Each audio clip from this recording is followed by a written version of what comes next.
filhos, mas que a cada momento a nossa mente seja transformada, Senhor, pelo poder da Tua palavra. Amém. Amém. Graças a Deus. Eu queria convidar vocês a abrirem comigo no capítulo 8 de Atos. A gente vai dar continuidade do versículo 14 ao versículo 25. O título da nossa mensagem de hoje faz referência a algo muito comum nos nossos dias, que é o desejo de sucesso. É muito comum, você já deve ter ouvido, né? Sempre nas mídias sociais há alguma nova receita de sucesso. Sempre alguém querendo dar algum tipo de dica, cobrando alguma vantagem para que possa ensinar para você e para mim uma maneira da nossa vida ser bem sucedida. E antes de mais nada, é preciso que a gente defina sucesso à luz da palavra aqui em Atos 8, capítulo 7.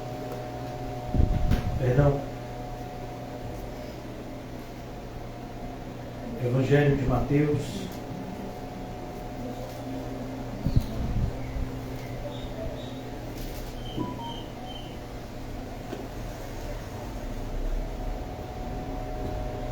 Evangelho de Mateus,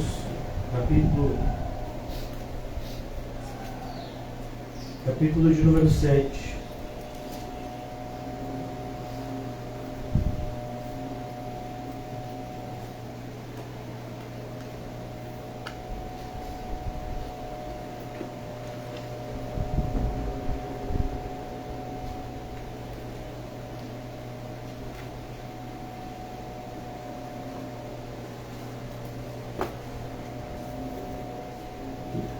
Versículo 13 é o versículo que inclusive está ali na parede, mas eu gostaria de ler com vocês aqui no texto da Bíblia para que a gente pudesse manter gravado no nosso olhar, no nosso coração esse texto. O Senhor Jesus, ele está concluindo o Sermão do Monte e ele diz: entrai pela porta estreita, largue a porta, espaçoso o caminho que conduz para a perdição, e são muitos os que entram por ela. Porque estreita é a porta e apertado o caminho que conduz para a vida, são poucos os que acertam com ela. Então isso é sucesso, é encontrar essa porta, é entrar por ela, é chegar até o final desse caminho apertado, que poucos encontram. Muitos são os desafios.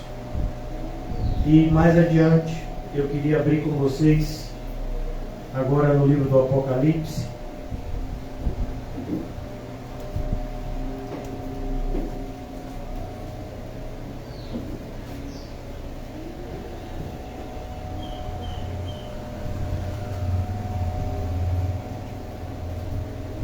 Apocalipse capítulo 21.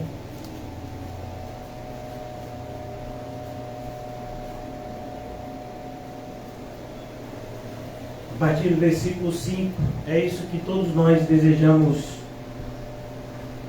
alcançar. Esse é o sucesso que todo crente sincero almeja, estar e vivenciar esse grande dia. Apocalipse 21, 5. E aquele que está sentado no trono disse: eis que faço novas todas as coisas. Tudo que a gente passa aqui vai ficar aqui. E se de fato nós perseverarmos até o fim no caminho que nos é proposto pelo Senhor, essa é a frase que nós iremos ouvir. E acrescentou: escreve, porque estas palavras são fiéis e verdadeiras. Disse-me ainda: tudo está feito. Eu sou o Alfa e o Ômega, o princípio e o fim.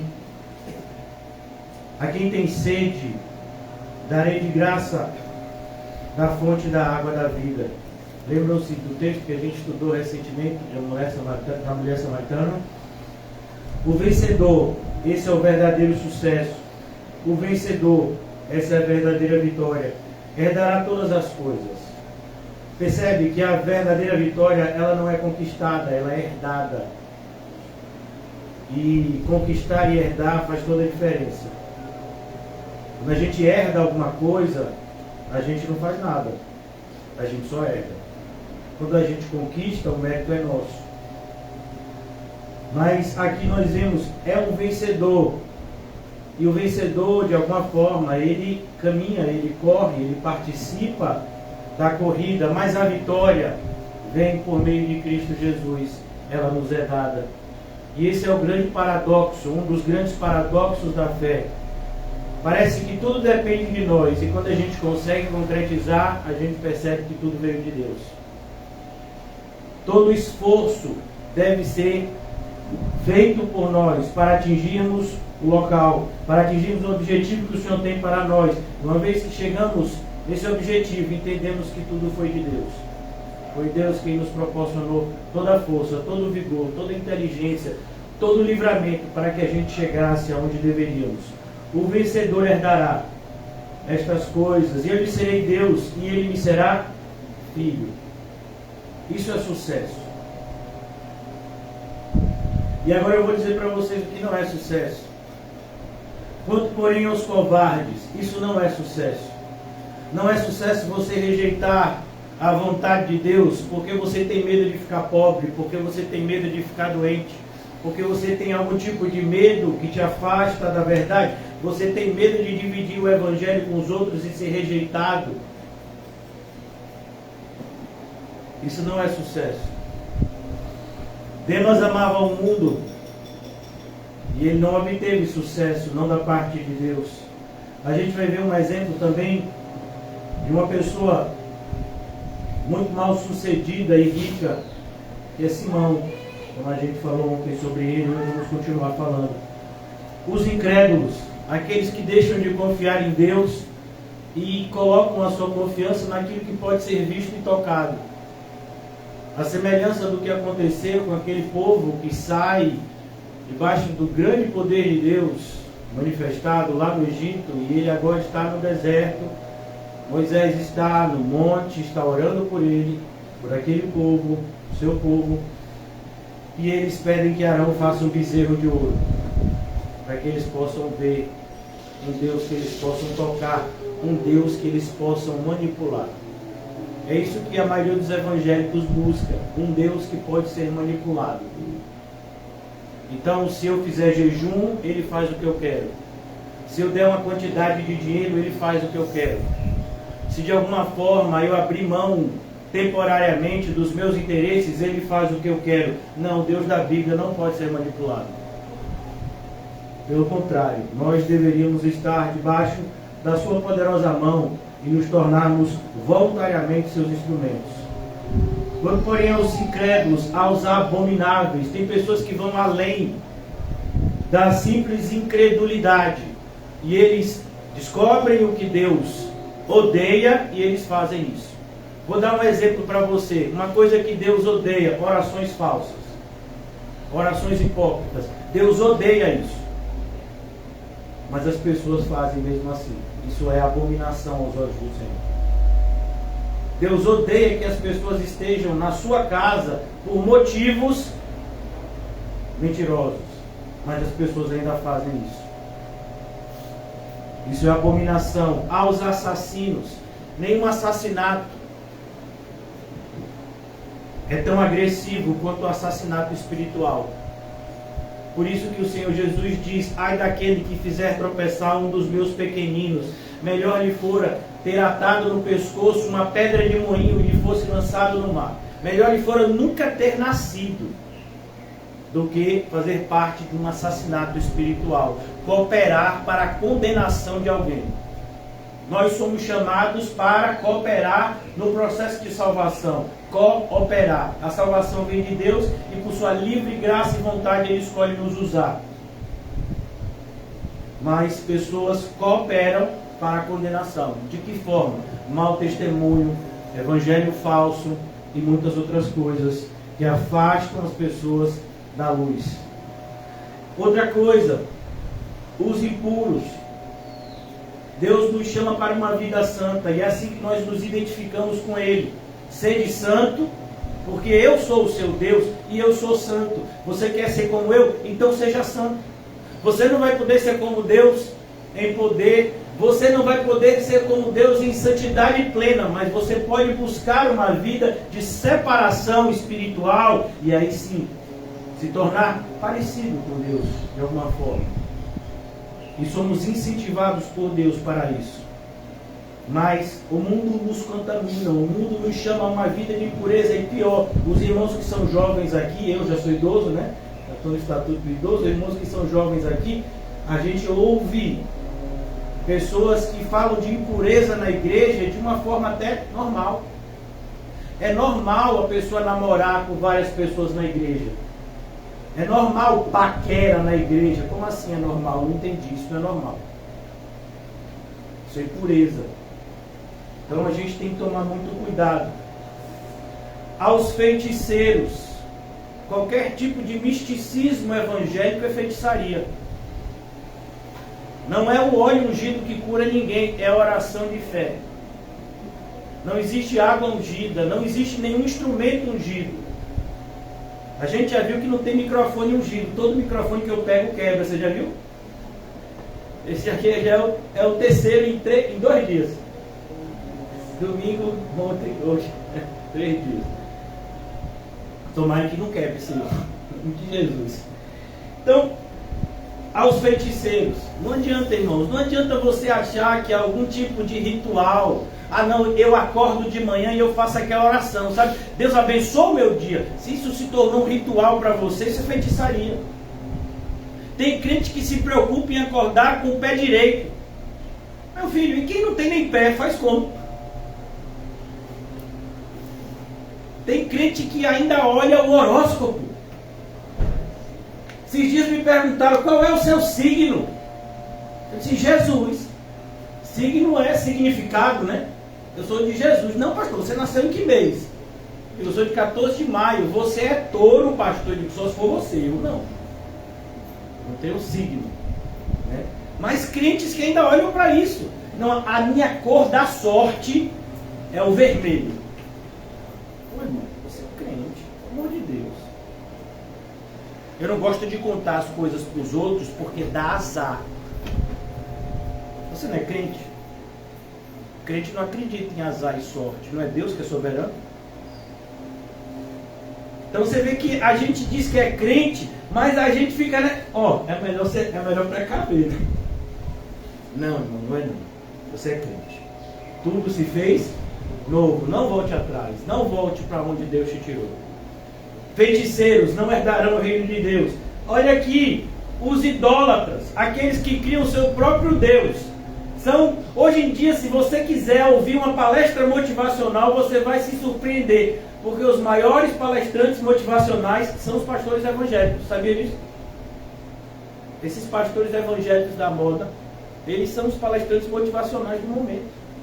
Eles usam frases bíblicas distorcidas, é claro, para motivar pessoas a atingirem os seus próprios objetivos. E o que é isso? Idolatria. As pessoas têm um Deus. Elas são incentivadas cada uma a ter o seu próprio Deus. Que Deus? O seu próprio ventre. O Deus se torna aquilo que você deseja. E você vai atrás dele. E você segue ele. E você dá a sua vida por ele. É a idolatria no arraial evangélico dos nossos dias. Por isso que algumas pessoas vêm para a igreja assim, não entendo, eu saio tão desmotivado da igreja. Ô irmão, se você não encontra motivação na cruz de Cristo, nada vai te motivar. Pelo menos não espiritualmente. Né? Aqui ele diz, e finalmente, os mentirosos, não minta. E aqui eu vou dizer um tipo de mentira que é a mais perigosa. Não minta para você mesmo. A pior mentira que eu posso contar é para mim. É dizer que eu sou salvo, mesmo sabendo que eu não sou. É dizer que eu estou agradando a Deus, mesmo sabendo que eu não estou. Autossabotagem. Uma pessoa que mente para ela, mente para qualquer um.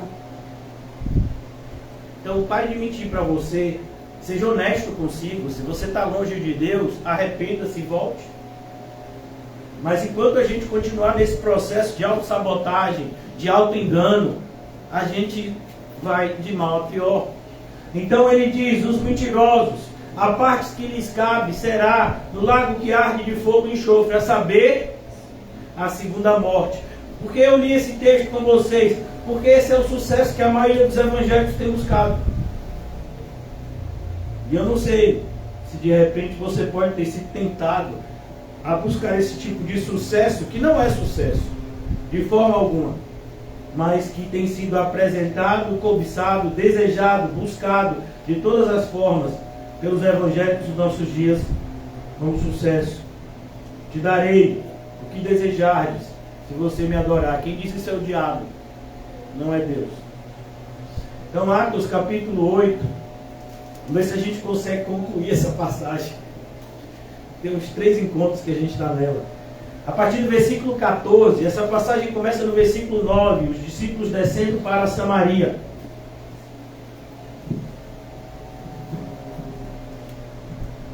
Atos, capítulo 8, versículo 14. Eles pregam. Tem um homem lá em Samaria chamado Simão. E ele é muito respeitado como um líder religioso. Ele faz mágicas, ele tem poder. E que poder? Poder de enganar os outros. E isso dava muito lucro para ele. Ele é rico. A gente vai ver como ele é rico daqui a pouco. Ouvindo os apóstolos que estavam em Jerusalém, vocês também já sabem que quando houve a primeira dispersão, somente os apóstolos permaneceram em Jerusalém. Não foi isso que a gente leu no começo do capítulo 8? Filipe, ele desce junto com aqueles irmãos que estão na dispersão. Ouvindo os apóstolos que estavam em Jerusalém, que Samaria recebera a palavra de Deus, enviaram-lhe Pedro e João. E o que é que a gente vê aqui? Ordem e decência. Quem é a liderança da igreja? Os apóstolos. Está tendo um avivamento lá em Samaria, então eles têm que descer para ver se é verdadeiro, para ver o que está acontecendo. Uma igreja, ela precisa ter ordem e decência.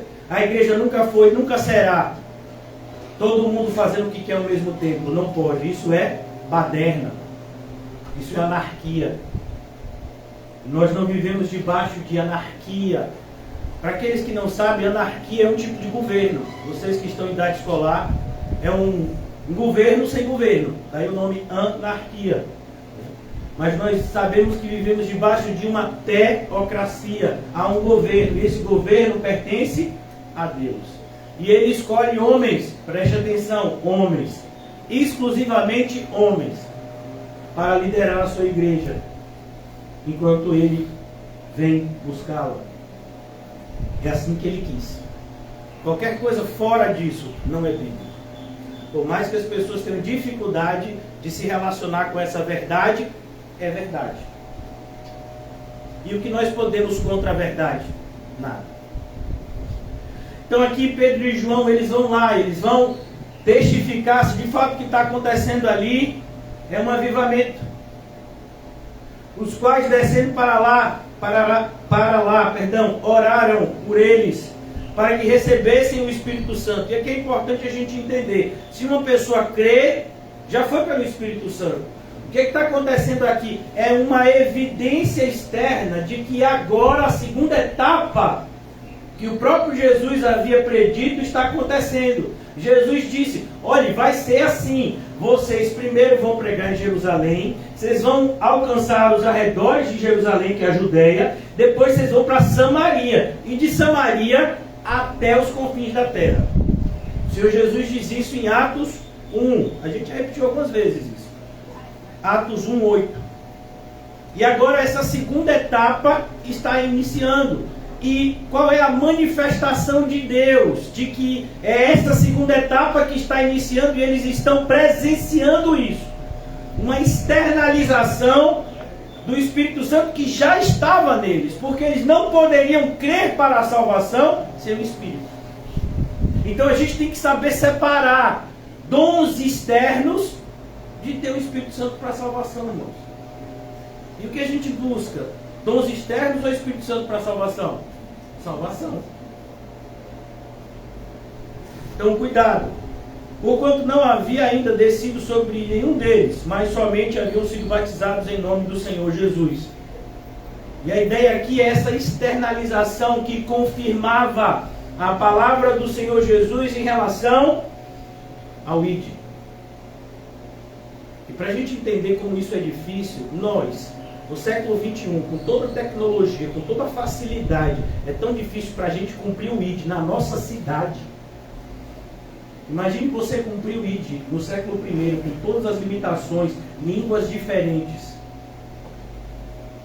Então, essa é a testificação do Senhor. Vão lá, façam o que eu disse. Vão. Eu estava conversando com o irmão, uma das vezes que a gente estava voltando para casa, como há um perigo da gente se engessar como igreja. A igreja, ela é sinônimo de movimento. O próprio nome eclésia significa chamados para fora. Nós fomos chamados para fora do mundo, mas nós fomos alcançados para alcançar. Jamais podemos nos contentar com a nossa salvação apenas. Todo aquele que é salvo tem dentro do seu novo eu um desejo incontrolável de que outros também sejam. De maneira que a frase dita pelo apóstolo Paulo, ela arde no coração de todos nós aqui. Façamos de tudo para com todos, para, se possível, alcançar alguns. Isso é um crente. Todo crente, quando ele é salvo, esse desejo começa a crescer, a ponto de muitas vezes se tornar incontrolável. Eu preciso fazer alguma coisa. A minha vida está sem sentido. Por quê? Porque você foi chamado para isso. Para alcançar. E ele diz mais.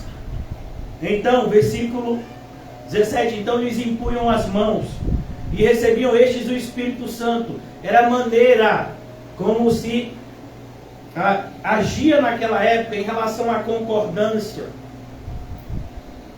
Vendo, porém, Simão, versículo 18. Vendo, porém, Simão, que pelo fato de imporem os apóstolos as mãos. Quem são os apóstolos? Todos eles? Não, só tem Pedro e João aqui. Era concedido o Espírito Santo, ofereceu-lhes dinheiro. E aqui a gente percebe que a conversão de Simão nunca foi sincera. Parecia ser. Olha o que está aqui antes. Vamos voltar um pouquinho. Versículo 13. O próprio Simão abraçou a fé. E tendo sido batizado, acompanhava Filipe de perto. Você pensa, não, esse se converteu de verdade. Ele abriu mão do seu poder. Ele era visto pelos seus como o homem mais poderoso da região. Ele era chamado de o poder de Deus. Era como se ele fosse uma espécie de divindade local. E aparentemente as pessoas olhavam e diziam: olha como ele é humilde. Ele reconhece que o poder nunca esteve nele, que o poder está no nome de Jesus que Filipe prega. E ele anda agora com Filipe para cima e para baixo. E a ideia de identidade, como por exemplo Lucas andava com Paulo para cima e para baixo, Timóteo andava com Paulo para cima e para baixo,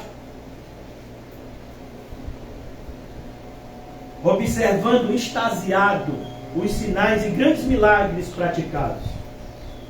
É por isso que há um perigo muito grande das pessoas que se aproximam de Deus somente pelo que Deus pode fazer. A gente sabe que Deus pode fazer muito mais do que pedimos ou pensamos. E olha que a gente tem uma criatividade, né? Ele pode fazer mais. Pensou uma coisa assim fantástica. Deus pode fazer mais. Muito mais. Mas a gente não se aproxima dele por causa disso, não. Pior, a gente não se mantém perto dele por causa disso. Às vezes a gente até pode se aproximar. Mas quando você conhece o ser de Deus, você se apaixona por quem Ele é, não pelo que Ele pode te dar. Tem um livrinho, né, de um puritano que diz: Jesus é completamente desejável. Amém. Quem conhece Jesus se apaixona por Ele. Como não amar um Salvador assim? Então aqui, quando a gente se depara e vê o perigo de uma falsa conversão no seio evangélico, aqui, esse é o perigo de uma falsa conversão. É por isso que não podemos adotar meios carnais para evangelizar. Ô pastor, mas tal igreja, no dia das crianças, o pessoal se disfarça de palhaço. e faz um monte de brincadeira, e evangeliza, e ganha almas. Ganha alma de quem, irmão? Do palhaço? Não. A gente prega o evangelho. Quem for um eleito de Deus só vai crer dessa forma. Vão ouvir a minha voz e me seguirão. E como a voz do Senhor Jesus é ouvida por meio da pregação. Aprove a Deus salvar o mundo por meio da loucura da pregação. Parece que é loucura. Principalmente nos nossos dias, parece que é loucura. Por quê? Porque nós somos a geração do marketing. Existem tantas formas de se atrair multidões. Você tem até faculdade, cursos, né, de propaganda, como atrair as pessoas. Marketing pessoal, como os políticos fazem. Investem milhões de dinheiro na eleição para poder enganar as pessoas e serem eleitos. As pessoas têm adotado essa mesma estratégia na igreja já há algum tempo.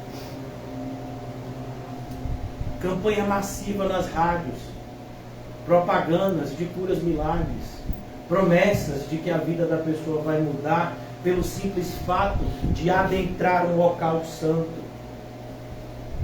É o marketing que se usa hoje. E funciona, né? Multidões seguem esses falsos mestres.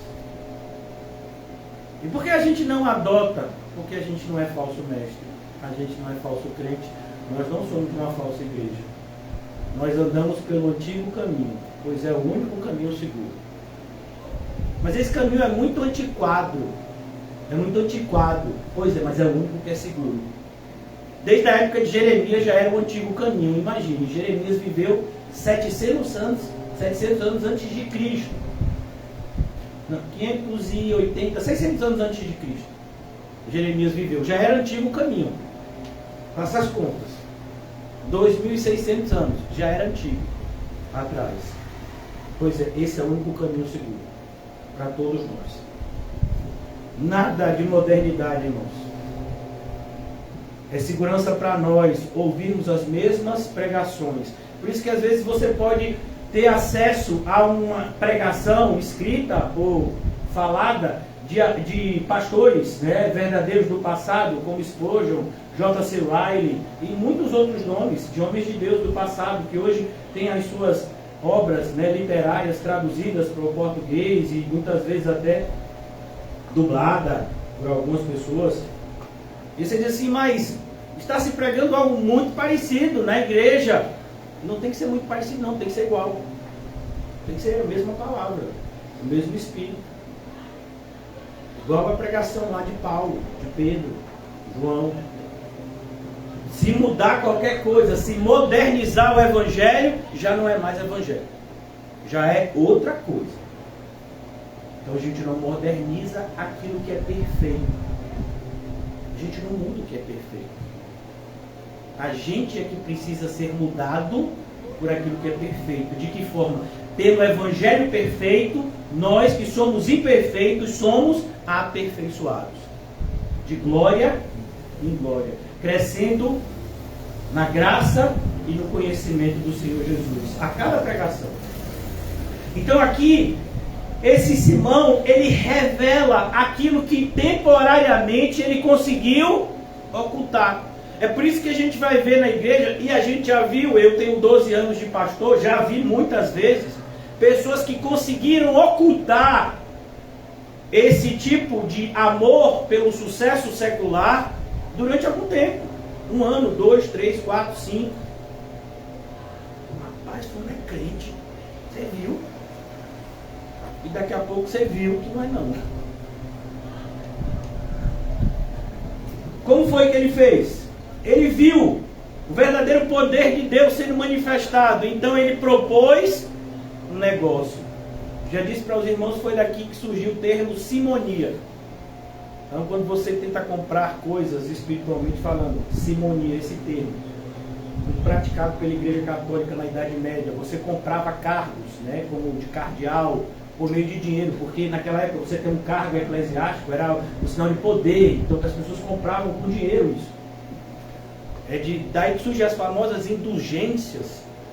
É uma igreja precisando de dinheiro católico, mais do que já tinha, porque dinheiro nunca é suficiente, né, para as pessoas que desejam tê-lo. Começa a vender pedaços de papel assinado pelo Papa, que prometia salvação para elas, mesmo que elas cometessem os pecados mais abomináveis e não se arrependessem. Aquele papel salvava elas. Eram as indulgências da Idade Média que Lutero lutou contra. Então, aqui esse Simão, ele percebe e ele vê na igreja a oportunidade de um grande negócio. Alguns anos atrás, uma revista muito famosa no meio empresarial escreveu uma reportagem com um nome muito parecido: Pequenas Igrejas, Grandes Negócios. E olha que isso foi escrito há quase ou há mais de 20 anos atrás, eu não tenho certeza.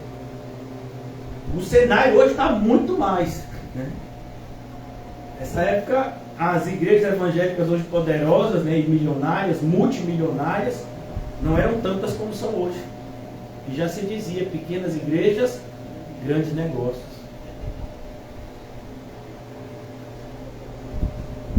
Os Simãos se multiplicando, usando o nome de Jesus para obter dinheiro e sucesso. Então aqui, versículo 19, ele fez uma proposta, propondo: concedei-me também a mim este poder, para que aquele sobre quem eu impuser as mãos receba o Espírito Santo. Ele viu que isso era poder, diferente do poder que ele dizia ter. Então ele faz essa proposta: eu quero esse poder. Eu quero que você me torne um pastor. Diga que eu sou pastor. Por quê? Eu quero. Eu quero ser bispo. Quero ser, né, apóstolo. Então, as pessoas hoje, elas fazem esse tipo de proposta. Igrejas crescem em torno, muitas vezes, dos supostos irmãos mais ricos, que é que determinam, né, que a igreja vai pregar e o que a igreja vai fazer. Nos Estados Unidos isso é muito comum. Nos Estados Unidos, a liderança da igreja, normalmente, a maioria das igrejas nos Estados Unidos, elas têm um corpo diretivo. E eles contratam, literalmente, os pastores são contratados. Aqui no Brasil também acontece em algumas denominações. Eles são contratados, de maneira que se aquele grupo dos irmãos ricos e poderosos, né, não concordarem com a linha da pregação, eles contratam outro pastor. Então, você vê como é perigoso. Tem gente que ainda acha que isso é bom. Não sei como. Então, propondo, ele fez a proposta. E olha que coisa assustadora, irmãos. Como é que uma pessoa pode ouvir o Evangelho de Cristo e fazer uma proposta dessa? Mas faz, irmão. A gente já viu coisa pior dentro da igreja. Ô irmão, você trabalha com o quê? Eu trabalho com pintura. Eu pinto. Você pinta? Então tá bom, eu tenho uma proposta para você. Eu vou te dar 10 mil reais e você vai me dar a nota de que você pintou um muro. Mas você nem precisa pintar, eu só quero a nota. O cristão pode fazer isso, irmão? Imagine um irmão fazer essa proposta para outro irmão. É irmão? Não. Mas acontece.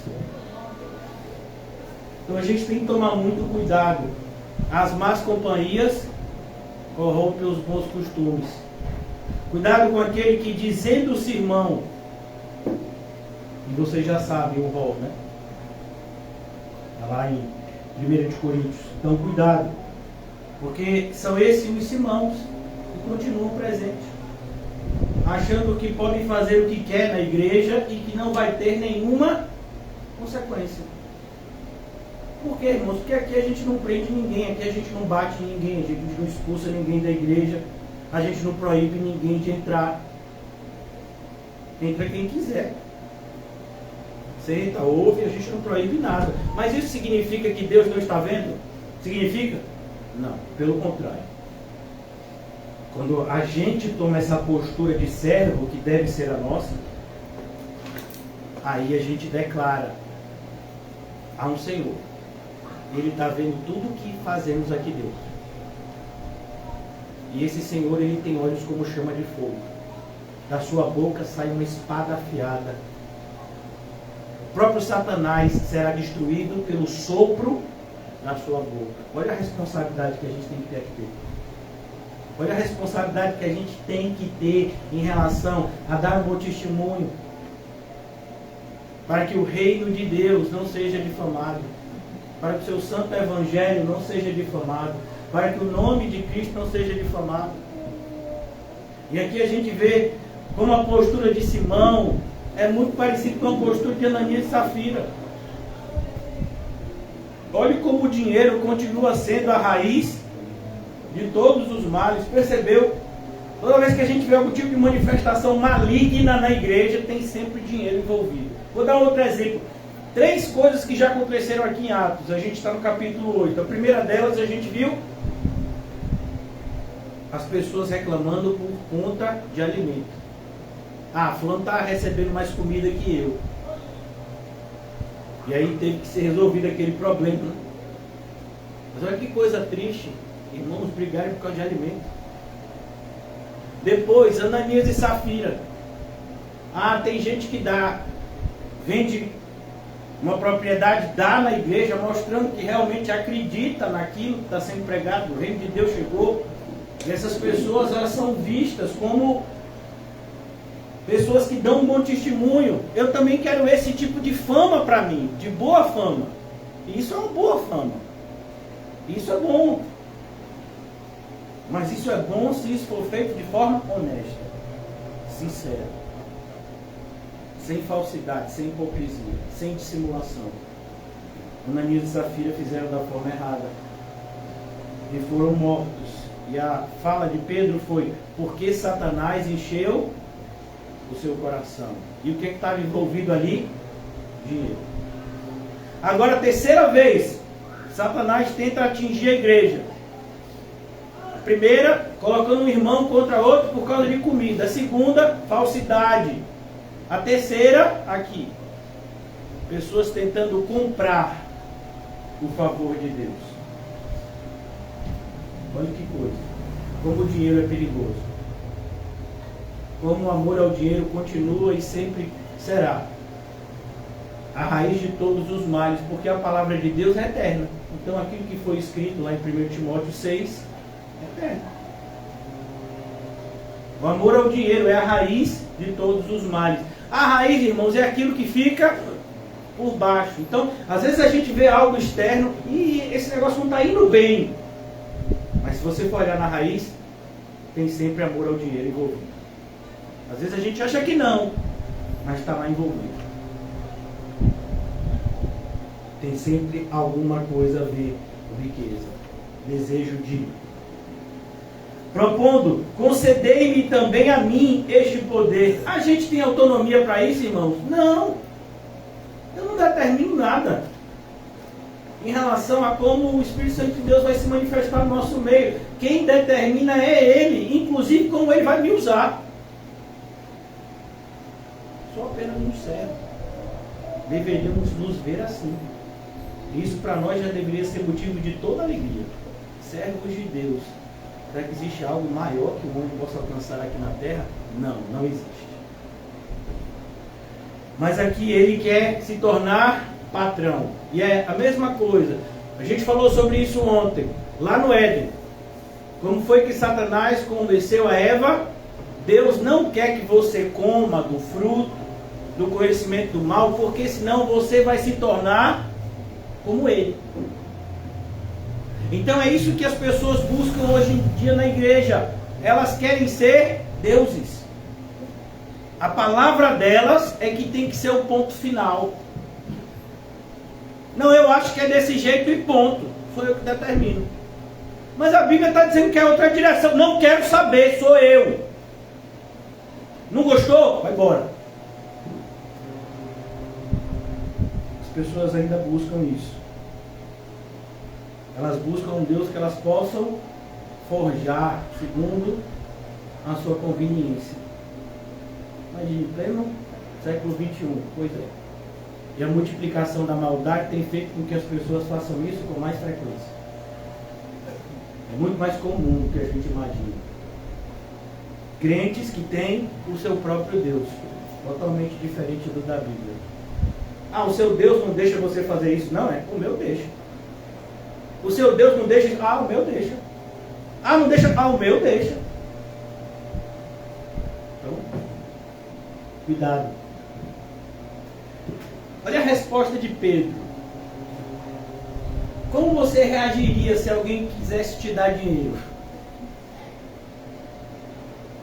Alguém chega perto de você e diz assim: eu queria muito louvar a Deus como você louva. Você pode me dar desse seu talento de não conhecer nem as notas musicais e tirar um som onde há uma manifestação do Espírito Santo no meio dos irmãos que sentem o poder? Me ajude. Olha, irmão, eu vou dar 50 mil reais para você me ajudar. Eu vou conversar com o pastor. Porque eu acho que é de Deus esse dinheiro. Nossa. Não, não é não. A gente não vende dom. Irmã Márcia, eu sei que você tem crédito com Deus. Então eu vou te dar 10 mil reais para você orar por uma causa que eu quero. Mas tem que orar mesmo, viu? Eu vou te ligar de madrugada e vou querer saber se você está orando. Que eu estou pagando 10 mil reais. Não, irmão, a gente não vende oração. Mas tem tanta gente vendendo hoje. Ainda divide no cartão. Não, a gente não faz isso. Pedro, porém, lhe respondeu, versículo 20: o teu dinheiro seja contigo para perdição.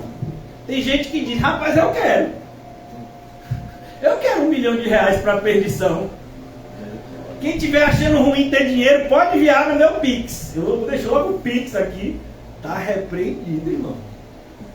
Você quer um dinheiro amaldiçoado? Não, pastor, o dinheiro não é amaldiçoado não. Deus já abençoou. É amaldiçoado na mão do outro. Na minha é bênção pura. Chegou a bem.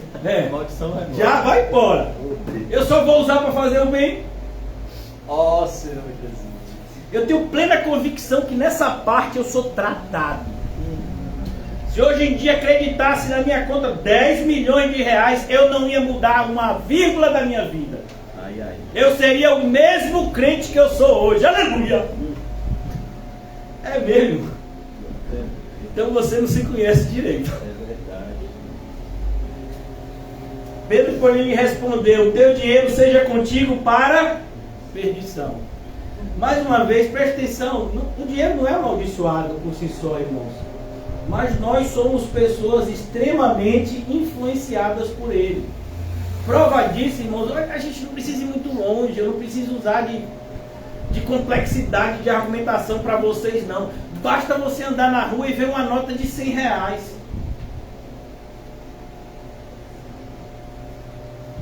Qual é a vontade que você tem? Seja sincero. Você viu que eu não disse nem de 50, né? Eu disse de 100. Pastor, aí a tentação aumentou.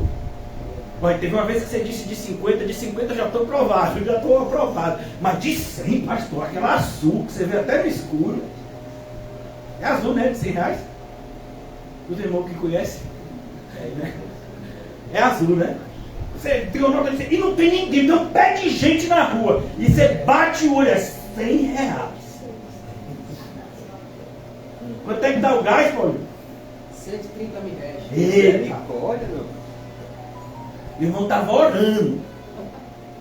Senhor, eu só estou com 50. Precisa comprar um gás. Deu olho, 100 reais. Aí vamos imaginar que o irmão disse: não, foi a resposta de oração. Vou pegar. Botou no bolso. Estava a rua deserta, não foi?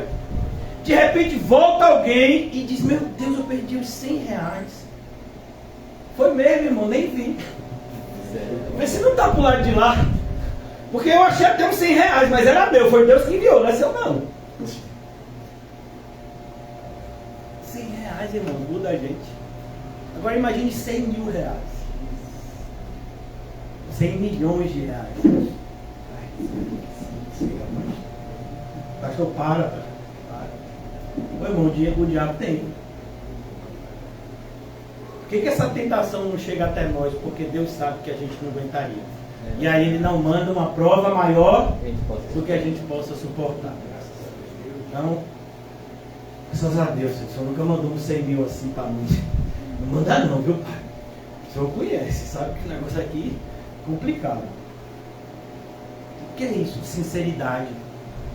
Olha, irmãos, a nossa vida seria tão melhor se a gente fosse mais honesto com a gente mesmo. Por que a gente tem essa necessidade de aparentar uma espiritualidade que a gente não tem? A gente não tem essa espiritualidade, por que quer aparentar? Você vai ganhar o quê fingindo ser uma coisa que você não é? Não, você é crente até aqui, tem que crescer. Então vamos fazer o que a Bíblia diz para a gente crescer. Mas não queira aparentar um crescimento que você não possui, porque o nome disso é fraude. E o pior tipo de fraude é a fraude espiritual. Impressionante como todo mundo na igreja acha que é super alguma coisa. Não é, irmão, não somos. Pedro, porém, lhe respondeu: teu dinheiro seja contigo para a perdição, pois julgaste adquirir por meio dele o dom de Deus. Ó, preste atenção no que Pedro falou. Pedro está dizendo que o pecado não começou. O pecado não foi quando ele externalizou e falou: olhe, Pedro, eu proponho esse negócio. Não, o pecado começou quando ele propôs isso no coração dele. Então, pastor, o senhor está me dizendo que mesmo que eu não faça, se eu tiver a intenção de fazer algo ruim, já é pecado? Com certeza. Você não sabia disso. O adultério, só é para Deus adultério quando se concretiza? Não. Pensou adultério. Imoralidade, pensou a moralidade. Mas eu nunca fiz nada, eu só pensava. Pecado. Naquele grande dia, você fez isso. Eu nunca fiz, Senhor, eu só pensei. Mas aquilo que a gente pensa conta como algo feito na presença de Deus. Por isso que a gente tem que se arrepender, inclusive, dos nossos maus pensamentos. O Senhor me perdoa. Mano, você está pedindo perdão porque você não fez nada. Você pode até pedir perdão por isso também, porque não fazer nada é pecado. Não, está pedindo perdão, mas você nem chegou a fazer. Mas eu pensei, e Deus sabe como eu pensei com desejo de fazer. Só não fiz porque Ele não permitiu. Porque se Ele não tivesse fechado a porta na minha cara, eu tinha entrado e tinha feito coisas abomináveis. Por isso que a gente agradece as portas fechadas. Porque se elas estivessem abertas, a gente fazia Judas Iscariotes parecer um bom mocinho. A gente fazia Hitler parecer gente boa. Porque tem maldade no coração do ser humano para destruir o mundo várias vezes. No meu e no seu. Então a gente tem que ter consciência disso. Porque isso nos torna pobres em espírito. Essa consciência de que nós necessitamos da graça do Senhor a cada milésimo de segundo nos torna constantemente pobres em espírito e aumenta a nossa vigilância, porque a gente sabe que qualquer descuido a gente vai cair. Não é a gente pode cair, a gente vai cair. Eu vou orar e vigiar. Inclusive e principalmente os pecados que estão aqui. Vou começar, eu vou lutar. Quando brotar um, já começo a lutar. É como um bom agricultor. Ele não espera a erva daninha crescer. Quando brota a erva daninha, já vai tirando. Não é assim? Para manter o campo sempre limpo. Então aqui, o apóstolo Pedro tem essa atitude. E diz, pelo Espírito, versículo 21, não tens parte nem sorte neste ministério. Ó, você teria essa coragem de dizer para uma pessoa: você não é crente. Você foi batizado, você está andando como crente, você até falou como crente, mas você acabou de provar que você nunca foi crente. Você não tem parte, significa você nunca fez parte da família da fé. Por que isso é importante? Porque só por meio de uma verdade que dói, alguém pode se arrepender e ser salvo. Ah, eu nunca fiz parte. É verdade. Ó Senhor, eu me arrependo. Me ajuda, Senhor. E aí pode ser salvo. Mas se a pessoa não tem essa consciência, se a gente passa a ser conivente e permissivo com o pecado alheio, a gente está roubando da pessoa a oportunidade dela se arrepender. Ah não, mas a vida da pessoa já é tão dura e eu ainda vou falar uma coisa mais dura ainda. E tem coisa pior do que ir para o inferno, irmão? Imagine uma pessoa que já tem uma vida dura aqui na terra e vai morrer e vai para o inferno. É muita gente. Por quê? Porque sofrimento terreno não garante céu para ninguém. Pelo contrário, o sofrimento terreno faz com que as pessoas perversas se tornem piores ainda. Basta você visitar uma penitenciária. Você vai ver lá. Que você acha que as pessoas dizem que penitenciária é a escola do mal? Porque é a escola do mal mesmo. Às vezes a pessoa chega lá, ela nem tem vontade de ir para a vida do crime, mas ali é uma escola. Até para sobreviver ali, a pessoa vai ter que fazer algum tipo de associação. Já sai de lá cheio de pactos que tem que manter do lado de fora. Porque o sofrimento segundo o mundo opera a morte. Então aquilo que às vezes a gente pensa, é duro dizer essa verdade para a pessoa que já está sofrendo. Não! Essa é a atitude mais misericordiosa e amável que a gente pode ter por alguém que está sofrendo. É apresentar para ela algo. Mostre para ela que aquele sofrimento dela um dia vai acabar. E vai dar lugar a uma alegria indizível. Se ela apenas crer no Salvador. Não é essa a mensagem do Evangelho? Todo aquele que crê será salvo. Então a pessoa pode estar debaixo da pior dor do mundo. Você chega e diz, irmão, que essa dor não seja na sua vida em vão. Que seja uma oportunidade de você entender que o paraíso, que o céu não é aqui. Que esse mundo não tem nada de prazeroso e vantajoso. Pelo contrário, todo o prazer do mundo é temporário e enganoso. Então já que você está debaixo desse sofrimento, use esse sofrimento como algo que te coloca num lugar seguro, aos pés do seu Salvador. Aleluia. Isso é Evangelho. Mas a gente às vezes não faz assim, né? A gente olha para essa palavra de Pedro e pensa que é dura. Não, isso aqui é amor. Isso é um pastor. Pedro é pastor. Ele diz, olha, presbítero como eu. Presbítero é sinônimo de pastor. E ele está preocupado com essa pessoa aqui, que ele gostaria que fosse uma ovelha, mas não é ovelha. E você tem que dizer, você não é ovelha. Não é assim que a ovelha age. Ovelha é ovelha. E ela tem características de ovelha. Arrepende-te. Perdão, versículo 21. Não tens parte nem sorte neste ministério. Ministério é o quê? Serviço.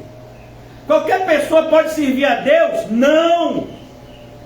Para servir a Deus tem que ser cheio do Espírito Santo. E tem que dar um bom testemunho no meio dos irmãos. Se der mau testemunho, tem que ser afastado do ministério. Que coisa dura, né? Não, isso é segurança. Para quem está servindo e para aqueles que estão sendo servidos pelo serviço. Porque o teu coração não é reto diante de Deus. Percebe que o problema sempre brota do quê? Do coração. Quando estavam lá preocupados, olha, está comendo comida sem as mãos lavadas. O judeu não tinha esses ritos. Jesus diz, vocês estão preocupados com não? Olha, não é o que entra pela boca que contamina o homem, mas é o que sai. Da onde? Do coração. É o que sai do coração. Isso contamina o homem. Por isso, sobre tudo que tem que guardar, guarda o teu coração. Não deixe, irmãos. Satanás sabe como o nosso coração é vulnerável. Como os nossos sentimentos são enganosos. Por isso a gente precisa estar sempre com o escudo da fé, que é capaz de apagar todos os dardos inflamados do maligno. Qual é a a receita, se é que existe alguma receita para que a gente possa ter uma vida de sucesso como cristão, arrependimento. Todo arrependimento verdadeiro, ele é ato contínuo. A gente se arrependeu de verdade, isso aconteceu uma vez. E como é que a gente sabe que é de verdade? Porque isso continua acontecendo o tempo todo. E não é assim, eu continuo me arrependendo o tempo todo, não. Eu continuo me arrependendo, dando frutos de arrependimento, me arrependendo e dando frutos de arrependimento. Entende? Arrependimento sem frutos não é arrependimento. Por isso que a Bíblia diz, produzir, pois, frutos dignos de arrependimento. Por que dizer que está arrependido, irmãos? Sem produzir os respectivos frutos? A gente já sabe que é mentira. Então aqui ele diz, arrepende-te, pois da tua maldade. Então é assim que a gente deve exortar um irmão, uma irmã amada. Quando a gente percebe que há algum tipo de atitude que está distanciando de Deus. E roga ao Senhor. Olha que coisa bonita. Eu quero que você entenda, é nossa obrigação, como cristãos, orarmos uns pelos outros. Já falei isso algumas vezes, vou repetir para ficar mais claro ainda, pela repetição a gente absorve melhor o conteúdo. Não existe ministério de oração. Não existe departamento de oração em igreja. Pastor, mas a maioria das igrejas faz isso, mas está errado. Mas quem é você, pastor, para dizer que está errado? Não sou eu, é a Bíblia. A Bíblia diz que todos nós devemos orar uns pelos outros. Todos nós devemos estar orando uns pelos outros. Não é algo que a gente pode delegar para um grupo de irmãos. Aí a gente separa 4 irmãos, que a gente diz que são mais espirituais, e diz, ó, vocês ficam responsáveis pela oração. E a gente fica responsável pelo quê? A gente pode fazer alguma coisa sem orar? E o que o departamento de oração está fazendo? Não sei. Porque a oração intercessória é de Cristo por nós. E a oração que a igreja faz é de uns para com os outros, todos para com todos. Mas você, irmãos, só pode orar por outra pessoa se você estiver em comunhão com Deus. O que eu estou dizendo? Você só pode orar por alguém se você tem orado por você mesmo diante de Deus. O que foi que Jesus disse como mandamento central? Ama a Deus de todo o coração, alma, força e entendimento, não é isso? E ama ao teu próximo. Se você não tem demonstrado amor sincero para com você, como é que você pode ter pelo outro? Ah, não, mas eu tenho tanto amor que eu me coloco de lado e faço as coisas pelo outro. Mentira. Se você é cristão, você até tem uma postura dessa. Mas porque você entende que o amor verdadeiro é assim. Mas você também faz isso por quê? Porque é isso que você sabe que o irmão deveria fazer por você também. Eu desejo para você aquilo que eu desejo para mim. Que a gente seja crente, que a gente vá para o céu. É isso que a gente deseja uns para os outros. É por isso que a gente ora uns pelos outros. Então aqui, por que eu estou explicando isso? Porque muitas vezes pode parecer para alguns algo difícil de compreender, mas não é. Versículo 22, arrepende-te, pois, da tua maldade, roga ao Senhor, talvez que seja perdoado o intento do coração. Percebeu? Deus não tem a obrigação de perdoar a gente. A gente tem a obrigação de perdoar uns aos outros. É verdade, sim ou não? É. Mas Deus é obrigado a perdoar alguém? Não. Terei misericórdia de quem eu quiser ter misericórdia. Por que eu estou falando isso, irmãos? Porque uma das armas mais eficazes de Satanás sempre foi a procrastinação. Não, irmão, fica tranquilo. Quando for daqui a 1, 2, 3, 4, 5 anos, 10 anos, você diz, Senhor, me perdoa, e você entra no céu. Quando estiver bem pertinho da sua morte, que você estiver vendo que a morte está chegando, me perdoa, Senhor, e você entra no céu. Não é assim que funciona hoje em dia? As pessoas vão para o hospital e dizem, olha, você já está para morrer, aceite Jesus aí. Aí a pessoa aceita Jesus no hospital, E aí os outros ainda dizem, ó, foi sincera a conversão, está salvo. Como assim? Então, olha que coisa perigosa tem sido, olha o mal que o evangelismo falso tem feito na vida de milhares de almas. Pois vejo, olha que coisa bonita, isso é o Espírito Santo falando por Pedro. Não é algo que o apóstolo Pedro, como ser humano, teria condição de fazer essa anamnese, esse diagnóstico. O apóstolo Pedro é um ser humano, o apóstolo Pedro é um ser humano como nós, como o profeta Samuel. A gente olha o exterior. Mas o que Pedro está falando é algo que está interno. E é o Espírito Santo que usa os seus servos. Pois eu vejo que estás em fel de amargura. Olha o desespero. E laço de iniquidade. O que é um laço? Ah, pastor, laço é aquilo que a gente dá no cadastro, né? Não, aqui na Bíblia laço é uma armadilha. Era muito comum para se pegar passarinho antigamente. Laço de iniquidade. Olha, a maldade, ela te cercou, você não percebeu e você foi fisgado. Está em laço de iniquidade. Respondendo, porém, Simão lhe pediu: rogai vós por mim. Parece humildade, não parece? Olha, eu acho que ele está aqui sendo sincero. Ele pediu para Pedro rogar por ele, porque Pedro de fato deve ter moral com Deus. Não, irmãos, quem conhece o Evangelho sabe que o único arrependimento é aquele que você sente. Ninguém pode se arrepender no seu lugar. Ninguém pode pedir perdão por você.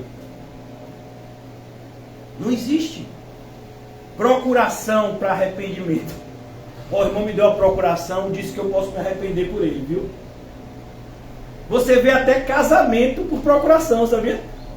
Tem esse tipo de coisa no direito brasileiro. Você faz uma procuração, a pessoa está no mato, não sei aonde, né?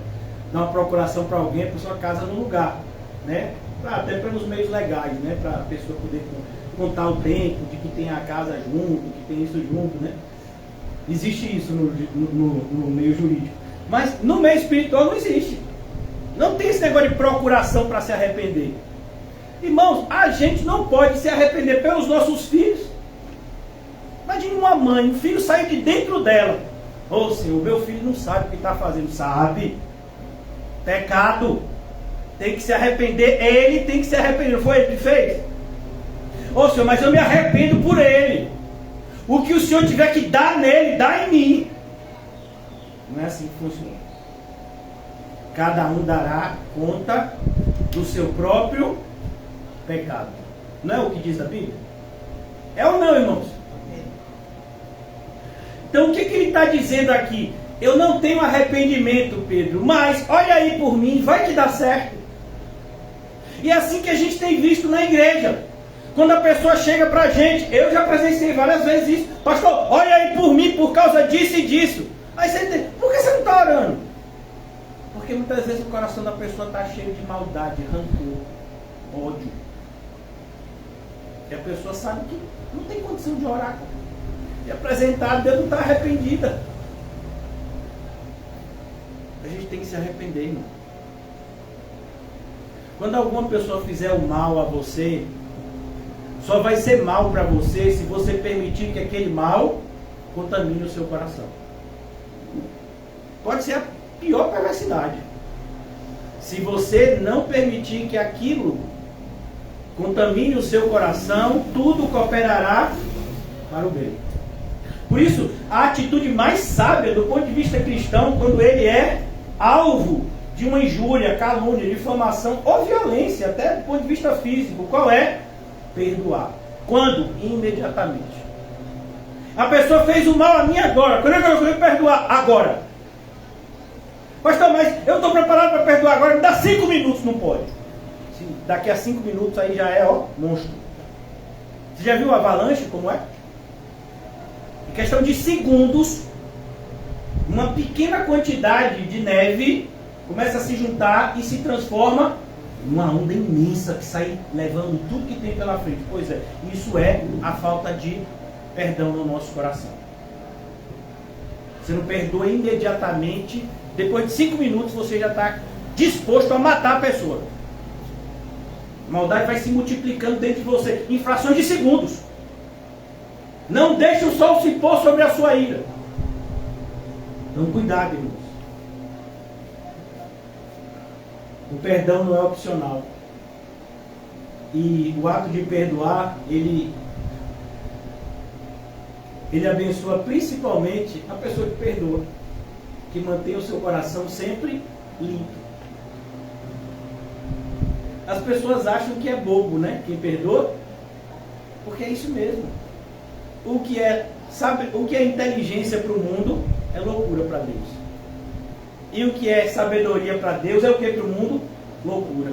Mas irmão, você é tão bobo, a pessoa fez aquilo ontem e hoje você está tratando como se ela não tivesse feito nada. É isso mesmo, eu perdoei ontem mesmo. Mas você não percebe que essa pessoa vai estar fazendo sempre isso? Se ela ficar fazendo sempre isso, eu tenho muita misericórdia. Porque um dia ela vai colher. Não se engane o homem. O que plantar, ele irá colher. Isso vale na sua vida, na minha e na vida de qualquer pessoa. A gente se preocupa com o nosso plantio. Claro que a gente se preocupa com o nosso plantio, porque é o único que a gente tem ingerência. Mas a gente também tem que ensinar os outros para tomar cuidado com os seus respectivos plantios, porque eles irão colher. Não se engane. O homem, perceba, não é nem o crente, viu? É toda a raça humana, nivelada. Quem mais é dado, mais é cobrado. Mas não se engane o homem. O que você plantar é exatamente isso que você irá semear. Então essa pessoa que aproveita do seu perdão para fazer ainda mais maldade para você, ela está sendo inteligente ou insensata? Insensata. Eu estou escolhendo a palavra até bonita, né? Insensata, porque se eu fosse falar, né, a palavra certa, ia ofender o ouvido de alguns. Perdoar é uma atitude de sabedoria espiritual. É uma atitude de amor. Para com Deus, principalmente. Ele me perdoou. Como eu não posso perdoar o meu semelhante? Mas aqui, irmãos, o que a gente percebe é que existe algo que impede o perdão de Deus, que é o quê? A falta de arrependimento. E eu não estou dizendo que o arrependimento não é um dom de Deus, a gente já sabe disso. Está lá em Efésios. O arrependimento é um dom de Deus, a gente crê que a salvação pertence ao Senhor. Claro que cremos nisso, mas em momento nenhum podemos tirar a responsabilidade do homem. Ninguém naquele dia vai dizer: Senhor, o Senhor não me deu o dom do arrependimento, aí eu não me arrependi. Do que adianta você dizer isso do inferno, irmão? Vai te ajudar em alguma coisa? Ó, Senhor, o Senhor deu o dom do arrependimento para fulano, ele está no céu, agora eu não estou no céu porque o Senhor não me deu o dom do arrependimento. Não funciona assim. Então, arrepende-te. Mas ele não se arrepende, pelo contrário, rogai vós por mim ao Senhor. Mas por que ele não roga? Porque ele não está arrependido. Porque ele ainda continua pensando que ele pode manipular as pessoas. É isso que o poder faz. O poder cria essa ilusão de que você pode mandar nos outros. Você já viu como é o chefe de um departamento, né? Fulano, vamos fazer aquilo. Fulano, você vê? Tá parado por quê? Não estou pagando para isso. Se fosse para você ficar parado, eu não pagava o seu salário. Ah, tá dizendo que não tem trabalho? Então amanhã te demito. São os chefes de hoje, né? Todo mundo tranquilo. Então aqui quando ele diz, cuidado, rogue por mim, é porque ele está dizendo, olha Pedro, vai aí, faça isso por mim. Perceba que aqui é a mesma atitude que ele teve, que ele disse, vou te dar dinheiro para você me dar o dom. Agora é, ô Pedro, roga aí por mim. É o perigo de pessoas que têm poder e entram na igreja e esquecem de que na igreja somos todos iguais. Todos iguais. Porque não foi salvo ainda. Mas um dia será. Pois eu vejo que estás em fel de amargura, em laço de iniquidade. Respondendo, porém, Simão lhe pediu, rogai por mim, para que nada do que disseste sobrevenha por mim. A gente tem esse poder? A gente tem o poder de dizer, meu irmão, fique tranquilo, você não vai para o inferno mesmo fazendo tudo o contrário que Deus mandou. Você tem esse poder? Então por que o pessoal sai evangelizando aí e diz, Jesus te ama, ele tem um plano maravilhoso para a sua vida? Aí a pessoa que está bebendo continua o quê? Bebendo. Rapaz, é maravilhoso o plano dele, né? Que bom, então quero 2 para a viagem. Pode pedir pelo iFood? Porque assim, eu estou tão confortável aqui nessa mesa de bar, acabei de pedir um tira-gosto. E aí vem alguém dizendo que Jesus me ama, fez um coraçãozinho, e ainda diz que ele tem um plano maravilhoso para mim. Eu estou achando o meu happy hour maravilhoso. Quer dizer que o que Jesus tem para mim é melhor do que isso. Ah, então eu acho que eu vou beber, e no outro dia não vou ter nem ressaca, porque Jesus me ama. É assim que funciona a cabeça do ser humano, irmão. Como foi a mulher samaritana quando Jesus disse que ia dar água para ela? Oh, que bom, eu quero essa água. Para quê? Para nunca mais eu ter que vir buscar água nesse lugar. Que trabalho! Chegar aqui, jogar o balde lá embaixo, puxar, encher, botar vaso na cabeça e levar. Não quero mais fazer isso. Me dá, Senhor, dessa água. A gente sempre associa o amor de Deus com algum tipo de vantagem para a nossa vida no sentido temporal. Não, Jesus vai facilitar a minha vida aqui na terra, porque Ele me ama. Aí é o apóstolo Pedro que nos ensina, na sua primeira epístola, o justo é salvo debaixo de muita dificuldade, mas é muita dificuldade. Aí você diz, Pedro, não acredito. Peraí, você não sabe o que Deus tem reservado para o ímpio, para o pecador naquele dia. É isso que Pedro está dizendo lá em 1 Pedro 4, se eu não me engano. Olha, o justo, parece que Jesus nem ama o justo. Porque a vida do justo é luta do começo ao fim. Em tudo somos atribulados. Você já imaginou? Em tudo. Vem um carro desgovernado lá de baixo. Seu carro está estacionado aqui. Você acha que aquele carro desgovernado ele vai bater no tiquinho? Pastor, pare com isso. Ó, vou até bater na madeira. Irmão, de novo com feitiçaria. Ô, pastor, não vou bater na madeira não, mas faz essas coisas. A pessoa dá um espirro lá no fundo, você está aqui na frente, quem é que vai ficar gripado? Você. De alguma forma aquela bactéria, aquele vírus, vai flutuar no ar, e quando você respirar ele vai entrar. Você é crente. Em tudo somos. Agora é isso, você vai ficar doente, vai ser o quê? Para a glória de Deus. O seu bem, né, o seu carro vai ser alvejado por uma batida e vai ser para quê? Para a glória de Deus. Você vai perder dinheiro, aleluia! Teve irmão que já olhou isso rápido. Vai ser para a glória de Deus. Quer comais, quer bebais, quer façais, qualquer coisa, só tem vantagem se for para a glória de Deus. Concluindo. Para que nada do que disseste sobrevenha a mim. Eles, porém, olha que coisa bonita. Pedro falou mais alguma coisa? Não. Por quê? Porque, irmãos, aqui é uma verdade que também a gente não pode fingir que ela não existe. Não dê pérolas aos porcos, nem as coisas santas aos cães. O que foi que Pedro falou? Arrepende-te. A pessoa diz, não quero me arrepender não, roga aí você por mim. Aí a gente vai continuar, não, eu não posso rogar, é você que tem que se arrepender. Não, mas eu estou querendo que você rogue, mas então se arrepende. Não, eu quero que você rogue, então se arrepende. Não pode. A gente não foi chamado para esse tipo de contenda. Foi chamado para pregar. Ó, irmão, tem um caminho, você pecou, tem um caminho, arrepende-te. Não, eu quero que você ore por mim. Se tiver que pagar, eu pago. Mas eu quero que você ore por mim. Não tem mais o que falar. A pessoa já tomou a decisão. Versículo 25. Eles, porém, havendo testificado e falado a palavra do Senhor, a pregação não pode parar. Não é porque as pessoas estão dando as costas ao Evangelho aqui que eu vou parar de pregar. Logo, logo, irmãos, vai ter uma mudança bem bem forte aqui na igreja, de horário, de dias de culto, porque esse ano a gente vai se organizar para ir em outros lugares. E os cultos aqui, os horários vão mudar.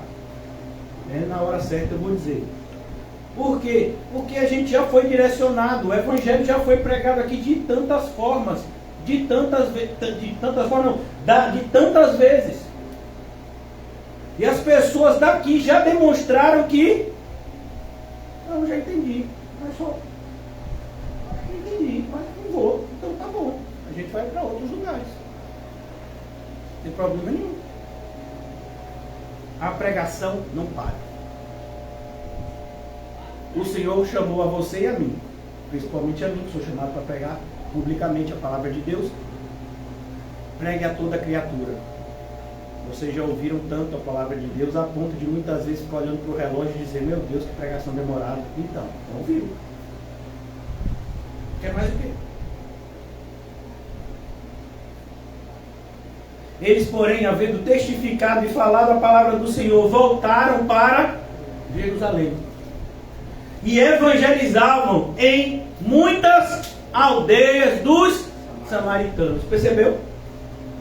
A Judéia não quer mais. Vamos para os samaritanos. E depois vai para muitos outros lugares. É assim que a igreja age, irmãos. A gente não pode se permitir se frustrar com A e B e deixar que o nosso coração se esfrie porque A e B não quiseram abraçar o evangelho da forma correta. Nosso compromisso não é com A e B, nosso compromisso é com C de Cristo, é com Ele. Ele nunca me decepcionou e nem a você. Se você está decepcionado com Jesus é porque você nunca conheceu a Ele. Ele não decepciona ninguém, pelo contrário, Ele vai além das nossas expectativas. Tudo que a gente sonha é muito melhor que Ele tem para nós. Quando a gente pensa que não vai conseguir mais dar um passo, Ele vem e diz: não, você ainda vai dar milhares, bora meu filho, come e bebe. E você consegue, por quê? Porque Ele renova a sua força. Ele tem todo o poder no céu e na terra. E Ele está conosco até a consumação dos séculos. Então a gente vai, e a gente vai com fé. Porque Ele está com a gente, aonde a gente for. A gente não vai permitir que a nossa geração engesse o nosso cristianismo dentro de 4 paredes. Não. A gente se reúne em locais determinados, pré-determinados, mas nós não ficamos presos a eles. A palavra de Deus liberta, ela não aprisiona ninguém. E a gente tem que tomar muito cuidado para que a gente não se torne religioso. Mesmo conhecendo a verdade, a gente pode se tornar religioso. Então que o Senhor nos ajude. Vamos orar. Obrigado, Senhor, por essa noite. Nos ajuda, Senhor, nesse processo de transformação, para que seja visível, Senhor, para todos e seja uma evidência também em nossa vida de que o Senhor está em nós. O Teu Espírito habita em nós. E se temos ao Senhor, não nos faltará nada. Essa é a nossa plena convicção de fé, Senhor, que vem da Tua palavra, que invade o nosso ser regenerado. Não deixa, Senhor, que nós voltemos ao estado de incredulidade de que fomos salvos, mas que haja um crescimento espiritual nas nossas vidas a cada dia, Senhor. Que a Tua luz se manifeste em nós para a Tua glória, Senhor, a cada dia. Nos ajuda, Senhor, a cumprir o Teu propósito para nós, pois é o Teu propósito que é bom, perfeito e agradável.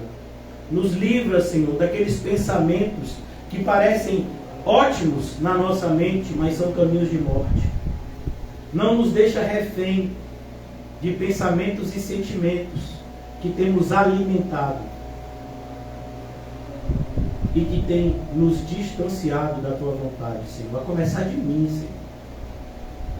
Mas que o Senhor possa destruir com o teu poder, tudo aquilo que tem roubado a atenção que nós devemos dar a Ti e somente a Ti, Senhor. Que não haja nenhuma rivalidade no nosso ser interior para contigo, o nosso Deus, único e soberano Deus.